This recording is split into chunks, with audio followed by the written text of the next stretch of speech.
Shalom, selamat hari Minggu. Halo.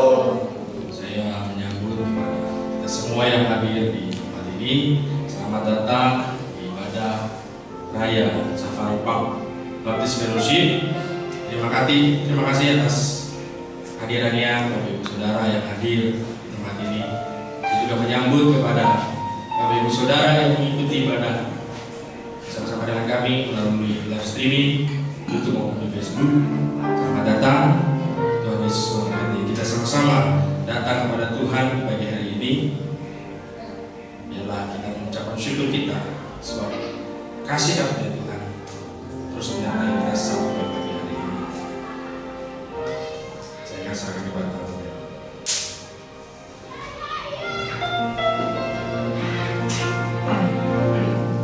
Shalom Bapak Ibu Saudara yang terkasih dalam Tuhan. Shalom. Saat ini kita akan mempersiapkan hati dan pikiran kita untuk beribadah di hadapan. Saat ini kita akan bersaat teduh, mengucap syukur buat satu minggu ini Tuhan masih menolong kita. 1 Tawarikh 29 ayat 11. Ya Tuhan, punyamu kebesaran dan kejayaan, kehormatan, kemasyhuran, dan keagungan. Ya, segala-galanya yang ada di langit dan di bumi. Ya Tuhan, punyamu kerajaan, dan Engkaulah yang tertinggi itu, melebihi segala-galanya sebagai raja. Saat ini kita akan menaikkan pujian Yesus kami puja.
saat ini Tuhan kami berkumpul di tempat ini untuk beribadah, untuk memuji dan memuliakan nama-Mu.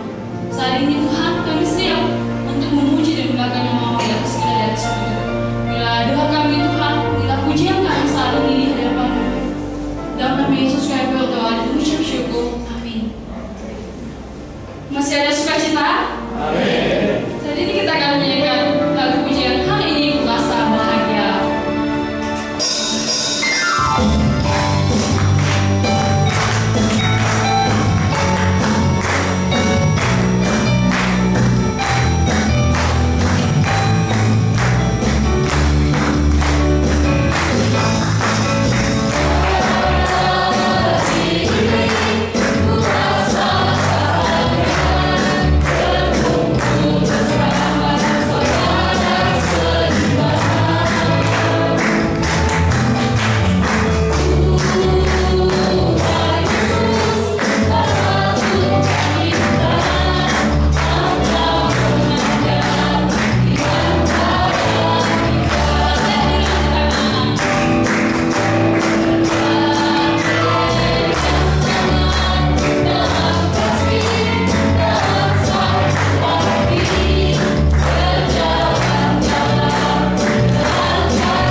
Karena itu saudara-saudara, demi kemurahan Allah, aku menasihatkan kamu supaya kamu mempersembahkan tubuhmu sebagai persembahan yang hidup, yang kudus dan yang berkenan kepada Allah.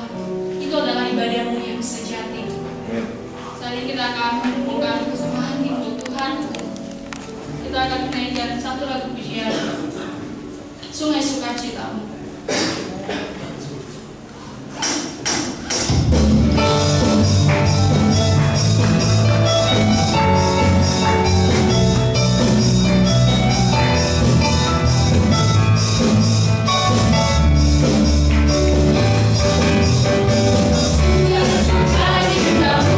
mengalir dalam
bagian dari berkat yang Tuhan limpahkan kepada kami.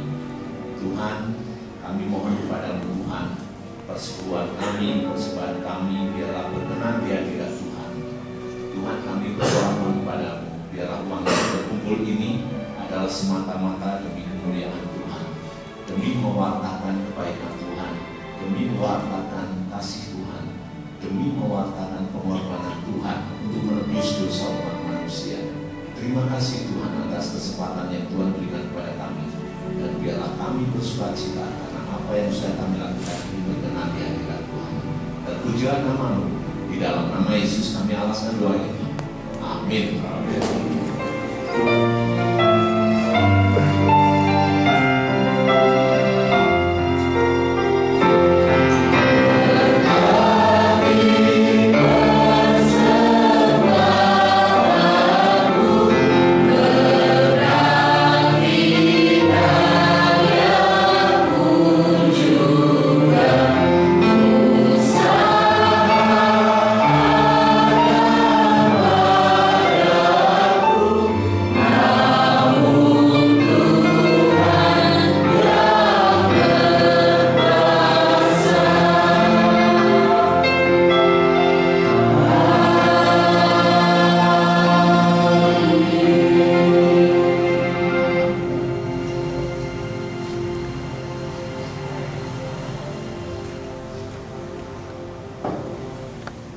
Saat ini kita akan mendengarkan kesaksian pujian dari mahasiswa STT Baptis Bandung.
Taruhlah roh yang rela melayani.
53 ayat 1-9. Karena kamu masih manusia duniawi, sebab jika di antara kamu ada iri hati dan perselisihan, bukankah hal itu menunjukkan bahwa kamu manusia duniawi dan bahwa kamu hidup secara manusiawi? Kali ini kita akan mempersiapkan hati dan pikiran kita mendengarkan firman Tuhan. Kita akan menaikkan lagu pujian seperti rusa yang haus.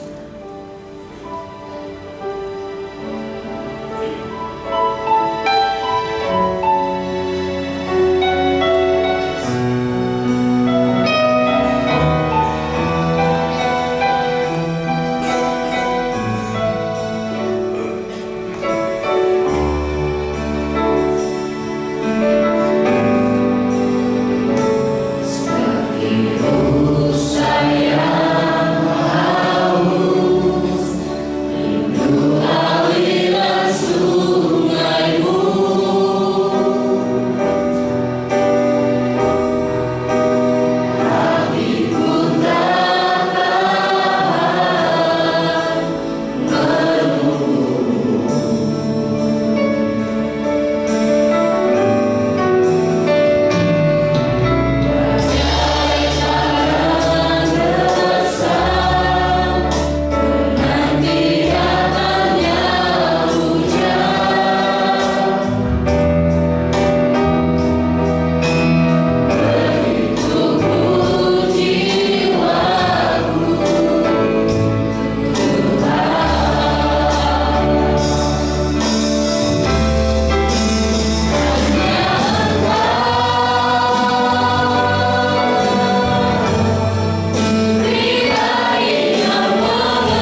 Tuhan berbicara kepada kami.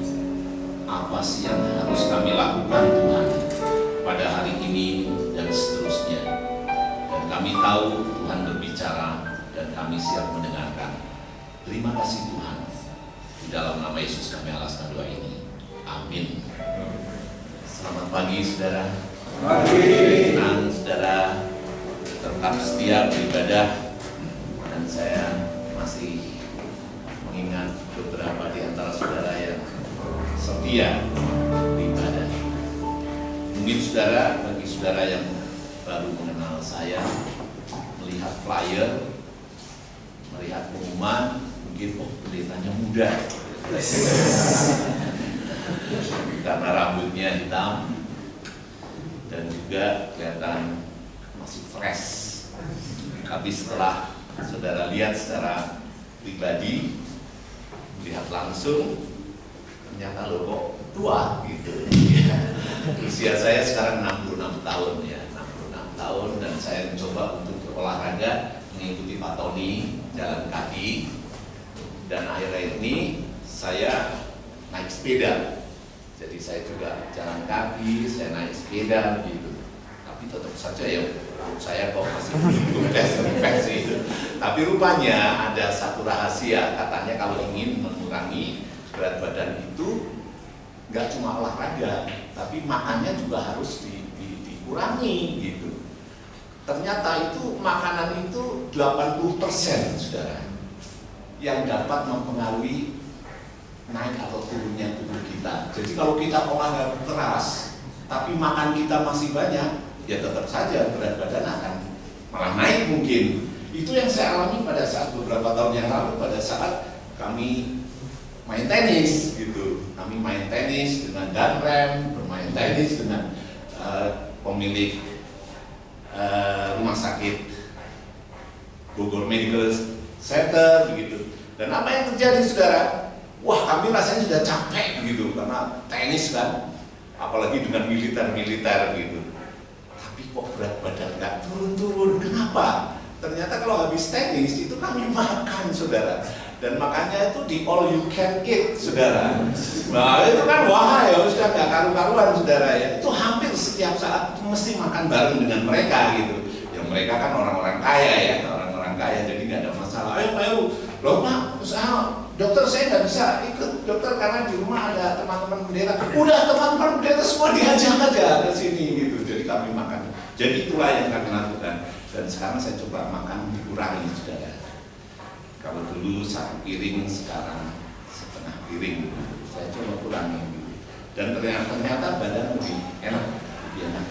Dan saya ingin badannya kayak Pak Frans ya. Pak Frans dari dulu itu nggak pernah gemuk ya. Pak Tony juga begitu ya. Dan saya senang sekali kalau Pak Frans itu yang saya tahu itu gemar makan ya dulu ya, tapi badan tetap ya. Kalau Pak Tony sih memang nggak gemar makan ya Pak ya. Saudara, Ibu Yani dan Pak Adit meminta saya berkhotbah dengan judul Together Forever. Pada waktu saya membaca, saya harus menerjemahkan apa ini Together Forever. Dan ayatnya adalah dari 1 Korintus pasal 3 ayat 1 sampai dengan ayat 9. Together Forever. Nah setelah saya mencoba untuk menerjemahkan di dalam bahasa Indonesia, itu ternyata artinya adalah bersama selamanya. Nah timbul pertanyaan, bersama selamanya ini maksudnya apa?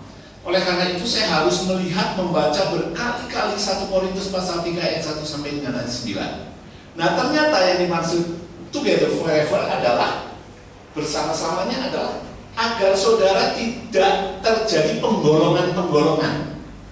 Gereja tidak terjadi penggolongan. Dari 1 Korintus pasal 3 ayat 1 sampai dengan 9. Jadi artinya gereja jangan sampai terpecah. Gereja jangan sampai terpilah. Gereja jangan sampai terpecah-pecah. Saya jadi ingat saudara, di Jawa Timur itu ada satu gereja. Ada satu gereja yang hampir setiap kali rapat mereka selalu ribut saudara. terjadi perselisihan, terjadi penggolongan-penggolongan. Itu di Jawa Timur. Jangan bilang ya, ini gereja baptis. Jangan cerita sebesar, tapi ini masuk ini ya, wah nonton kita tahu nih. Waduh, ini gereja baptis, jangan cerita ya. Ini di Jawa Timur. Nah saudara, akhirnya karena mereka sebagian besar itu orang Jawa kan percaya kalau nama itu bisa mempengaruhi dari yang diberi nama. Nah oleh karena itu supaya gereja ini tidak terjadi percekcokan, maka yuk ganti nama saja nama gerejanya. Benar, akhirnya mereka setuju saudara. Diberi nama gereja perdamaian. Sekali saudara. Wah luar biasa saudara. Sampai 3 bulan tuh, wah suasananya damai saudara. Tenang, tentram. Tapi setelah itu apa? Perang lagi. Jadi benar apa yang dikatakan oleh Shakespeare ya, bahwa what is in a name? Apa sih arti sebuah nama? Saya memberi nama, memang anak saya nggak ngawur ya, nggak ngawur anak saya beri nama Nirmala. Nir itu tanpa, mala itu cacat gitu, atau dosa gitu. Artinya tanpa dosa gitu. Memang betul saya dengan Bu Heru selama pacaran nggak melakukan hal-hal yang aneh. Amin. Makanya lahirlah Nirmala tanpa cacat saudara. Tapi setelah itu saya nggak aneh-aneh sedikit ya saudara. Nah saudara yang saya kasih, nah together forever, yaitu maksudnya agar saudara tetap bersatu, tidak pecah. Nah oleh karena itu apa sih yang dimaksud dengan together forever atau bersama selamanya? Apakah itu berarti bahwa saudara tidak boleh pindah ke kota lain? Apakah itu berarti bahwa saudara tidak boleh ibadah di gereja lain? Oh tidak saudara. Menurut ayat 4, mari kita melihat ya 1 Korintus pasal 3 ayat 4, silakan bisa menayangkan. Kita tahu bahwa arti dari bersama selamanya adalah tidak terjadi penggolongan di dalam jemaat. Itu artinya saudara, itu artinya tidak terpecah belah, tidak terpisah-pisah. Itu artinya saudara. Karena jika yang seorang berkata aku dari golongan Paulus dan yang lain berkata aku dari golongan Apolos, nah itu artinya gereja Korintus itu sedang terpecah saudara. Rupanya biasa pecah itu sudah dari sononya saudara, sudah dari sejak Korintus. Nah saya ingat saudara Southern Baptist Convention, ini kembali gereja baptis ya, Southern Baptist Convention baru-baru ini bulan November atau Oktober yang tahun lalu itu mengadakan kongres. Nah di dalam kongres itu memutuskan bahwa Saddleback Baptist Church yang digembalakan oleh pendeta Rick Warren itu dikeluarkan dari Southern Baptist Church, Southern Baptist Convention. Gara-garanya apa? Karena gereja itu mentahbiskan pendeta perempuan.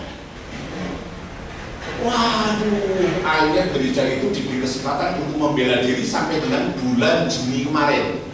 Dan akhirnya keputusannya tetap bahwa gereja Saddleback dikeluarkan dari GGBI-nya Amerika, saudara.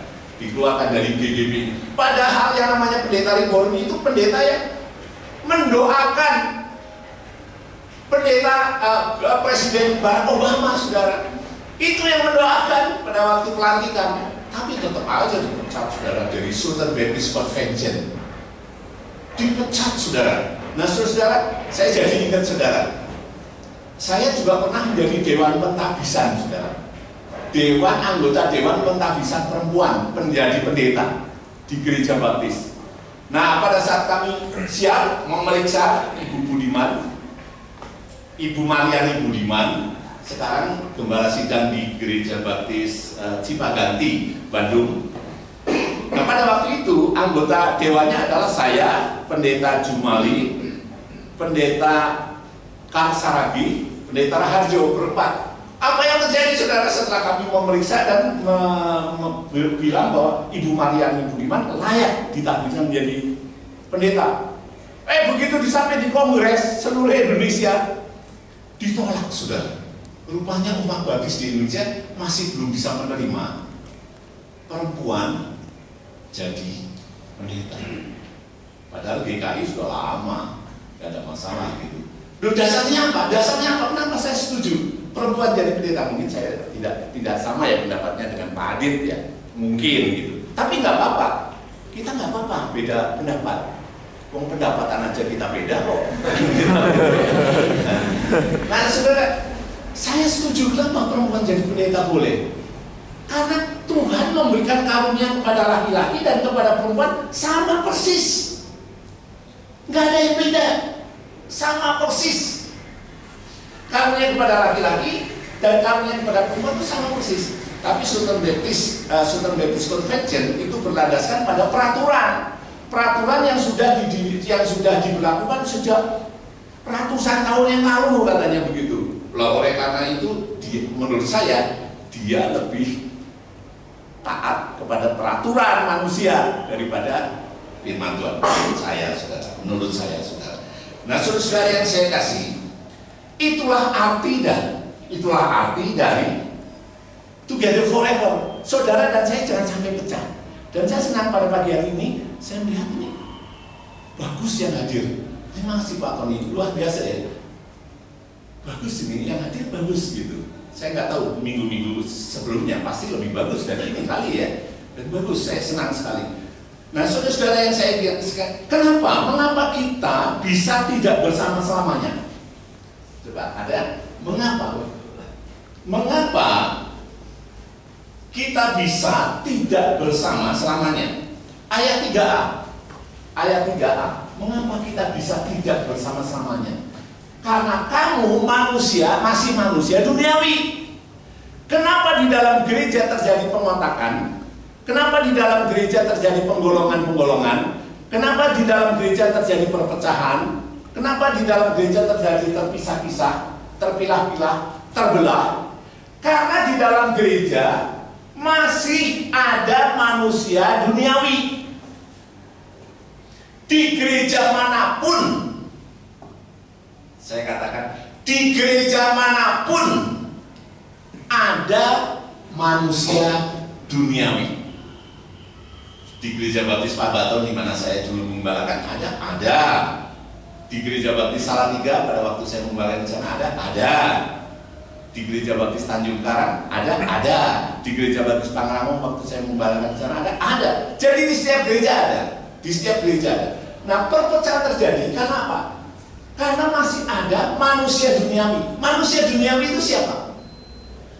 Manusia duniawi itu bukannya orang non-Kristen, bukan. Manusia duniawi adalah orang Kristen. Manusia duniawi adalah milik Kristus. Manusia duniawi adalah orang yang sudah percaya pada Yesus. Nah, yang membedakan apa? Manusia duniawi adalah orang Kristen, orang yang sudah percaya Yesus, orang yang sudah menjadi milik Kristus, tetapi sikap hidupnya, perbuatannya tidak berkarakter Kristus. Itu manusia duniawi. Itu yang menyebabkan perpecahan di dalam gereja. Saudara, saya jadi ingat kata-kata Mahatma Gandhi. Dia bilang begini, siapakah orang-orang Kristen itu? Dia bilang, orang Kristen adalah ibarat sebuah perahu yang berisi 100 orang. 100 orang itu, 40 orang berada di tengah kapal, 30 orang berada di sebelah kiri kapal, 30 orang yang lainnya berada di sebelah kanan kapal. Yang 40 orang itu berselisih, bersitegang, berkelahi. Dan orang-orang Kristen yang berada di sebelah kiri dan di sebelah kanan masing-masing bisa bertepuk tangan. Senang melihat kekacauan, senang melihat perselisihan, senang melihat pertengkaran. Itulah gereja, saudara. Itulah gereja yang digambarkan oleh Mahatma Gandhi, saudara. Ngeri ya, ngeri sekali ya. Itulah orang Kristen. Dan itu terjadi sampai sekarang, saudara. Itu terjadi sampai sekarang. Saudara, apa sih ciri-ciri orang duniawi? Apa sih ciri-ciri orang duniawi? Apa ciri-ciri orang Kristen yang masih tidak seperti Kristus? Yang pertama adalah iri hati. Karena kamu masih manusia duniawi, sebab jika di antara kamu ada iri hati, itu kata firman Tuhan, saudara. Itu salah satu cirinya. Senang melihat orang lain susah, susah melihat orang lain senang. Itulah kita, saudara. Kalau orang lain diberkati, kita susah. Kalau orang lain sengsara, kita senang. Itu manusia duniawi, saudara.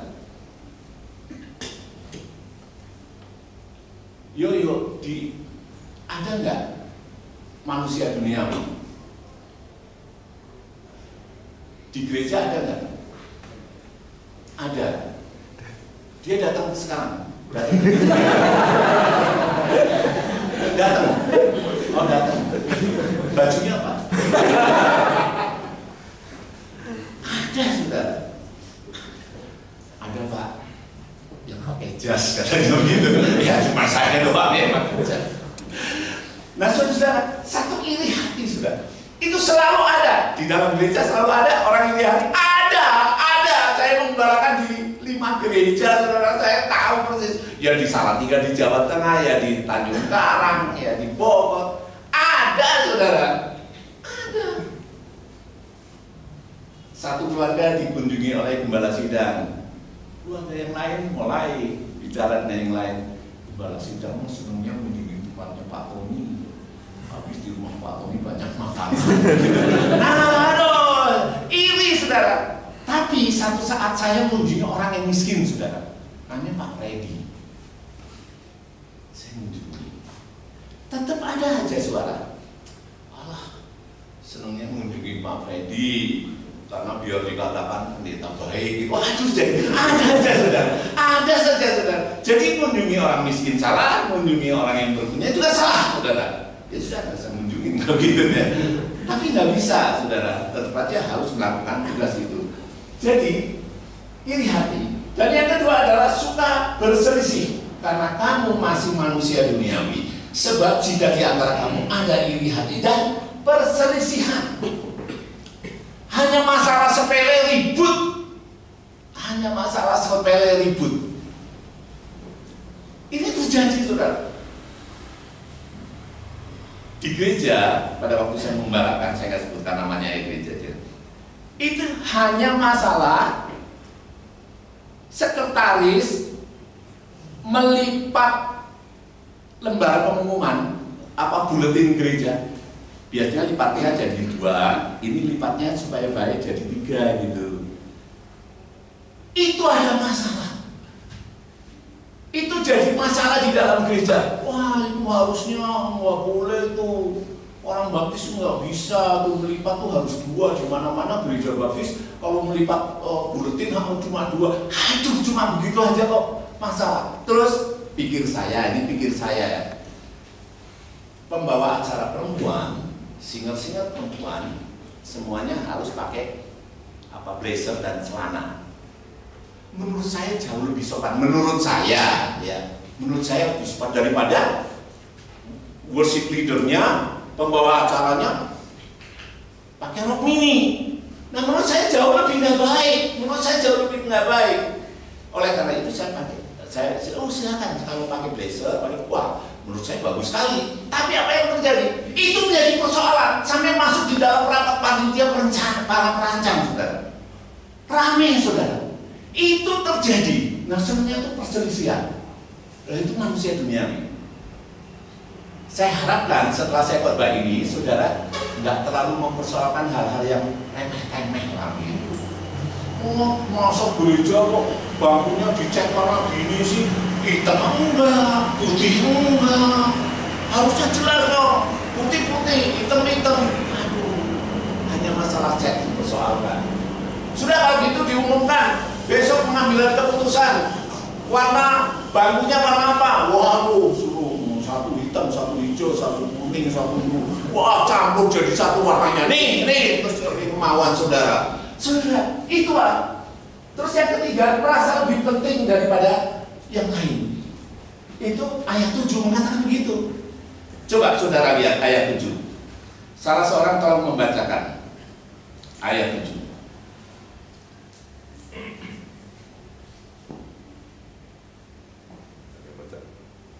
Karena itu, yang penting bukanlah yang menanam atau yang menyiram, melainkan Allah yang memberi pertumbuhan. Nah, di situ karena itu yang penting bukanlah. Rasul Paulus harus menasihati. Karena apa? Di dalam jemaat Korintus itu masing-masing merasa diri lebih penting daripada yang lain. Saudara masih ingat nggak asal kata dari kata persekutuan atau koinonia? Koinonia itu bisa dimengerti dari asal katanya, yaitu pleonexia, dan dari lawan katanya pleonexia, dan dari asal katanya. Nah, dari asal katanya yang namanya persekutuan itu artinya tidak menganggap diri lebih penting daripada yang lain. Bisa gaul dengan siapapun. Yang pribumi, yang tenglang, yang huana, wah jumbo, itu namanya pengelompokan.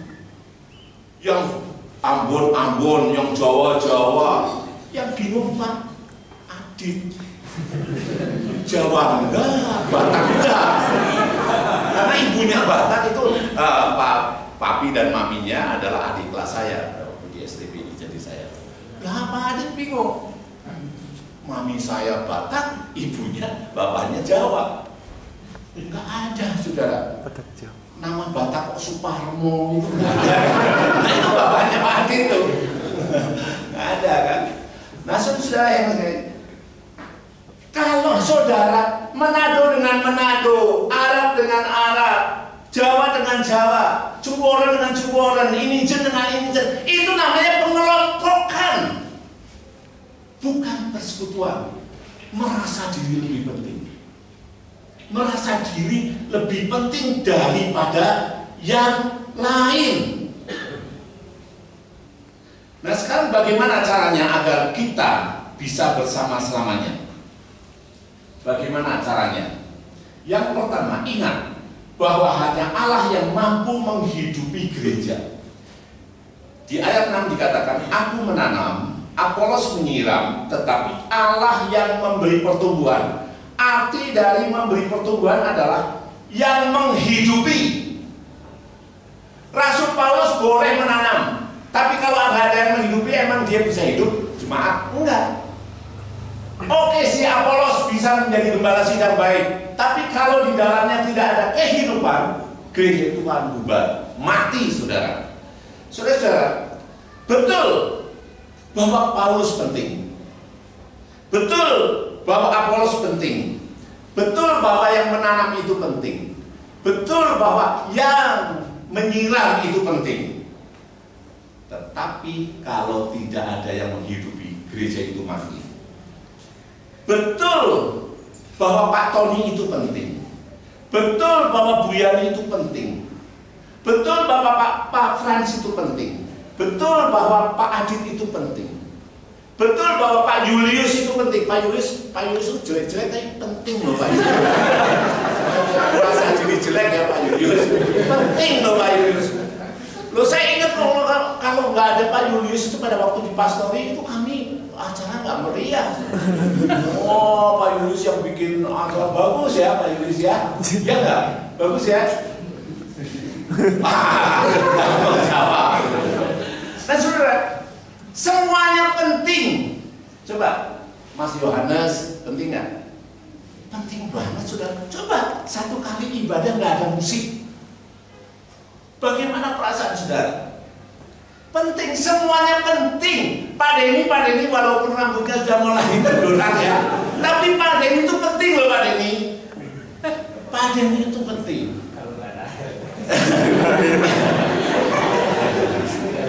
Pak Martin itu penting, Pak Martin.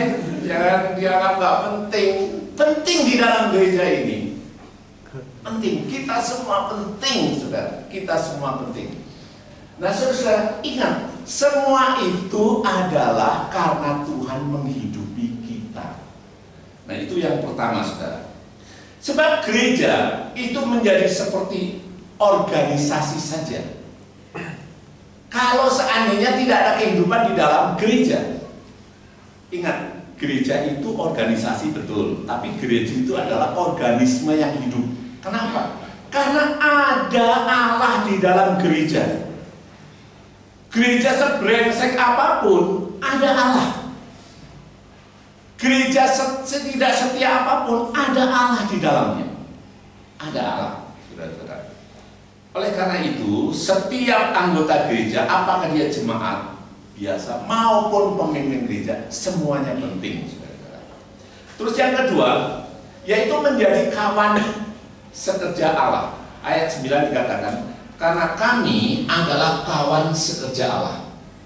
Saudara, keragaman di dalam gereja seharusnya tidak menjadikan gereja menjadi pecah, tergolong-golong seperti Korintus, saudara. Di jemaat Korintus itu dari berbagai suku, saudara. Ada orang Yunani, ada orang Yahudi. Orang Yahudi ada berapa suku, 12 suku, ada, saudara, semuanya ada.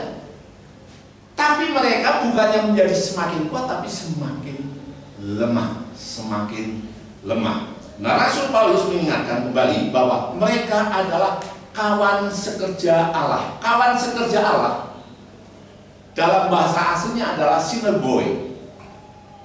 Synagoge itu artinya di dalam gereja itu ada jejaring, ada kerjasama. Nah, sebagai gambaran begini, saudara masih ingat Pak Reza kan? Pak Reza ya. Saudara tahu kenapa Pak Reza datang ibadah ke gereja ini? Pak Reza dengan istri dan anak-anaknya. Masih ingat ya? Sekarang katanya sudah pindah ke Selandia Baru atau mana gitu. Saudara tahu kenapa dia datang ke gereja ini? Itu karena saya mendapat informasi ini bahwa di Cisarua ada satu keluarga pengungsi Iran, keluarga Reza. Akhirnya saya menelpon Pak Irwanto, pendeta Irwanto. Pak Ir, tolong dong kunjungi Pak Reza. Ini alamatnya. Nah, itu jejaring namanya. Nah, setelah itu Pak Irwanto mengunjungi keluarga Pak Reza. Dan apa yang terjadi? Sampai dengan terakhir saya berkebaktian di sini, Pak Reza masih ada. Nah, itu namanya jejaring, saudara. Jejaring. Sebagai contoh lagi adalah pada waktu saya khotbah di Purwokerto, saya akhirnya cerita kepada teman-teman SMA, besok saya khotbah loh. Akhirnya ada 4 orang yang hadir.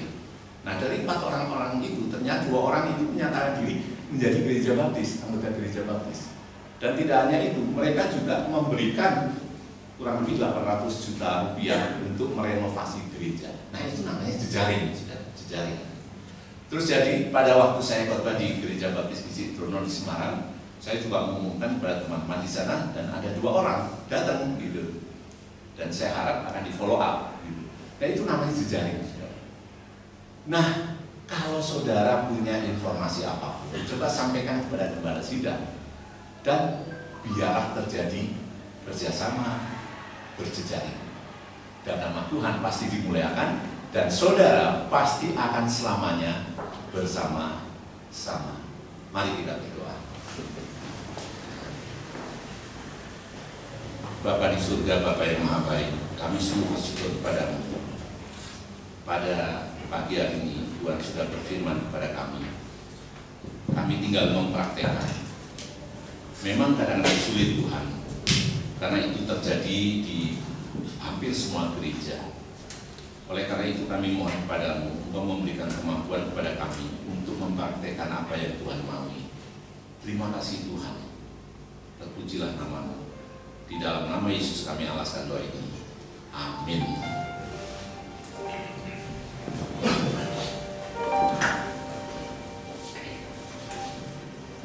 Untuk meresponi kebenaran firman Tuhan, saya kita akan menyanyikan satu lagu pujian, Jadikan Kami Satu.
Mari Bapak Ibu Saudara kita berdiri, kita akhiri ibadah kita pada pagi hari ini. Terima kasih Tuhan, pada kesempatan pagi hari ini kami diberikan kesempatan hirup udara yang segar. Kami bisa datang di tempat ini untuk beribadah, mengucap syukur dengan tujuan kami. Terima kasih atas firman-Mu ya Tuhan yang disampaikan hamba-Mu Pendeta Heri ya Tuhan. Bagaimana kami jadi anak Tuhan yang bisa hidup selalu bersama-sama ya Tuhan. Jadi Tuhan terus mengingatkan kami Tuhan untuk menjadi anak Tuhan yang bisa menjadi berkat dan terang bagi lingkungan kami ya Bapak. Ini doa kami ya Tuhan, biarlah Engkau terus menolong kami ya Bapak. Mari Bapak Ibu Saudara, kita arahkan kedua tangan kita untuk menerima berkat.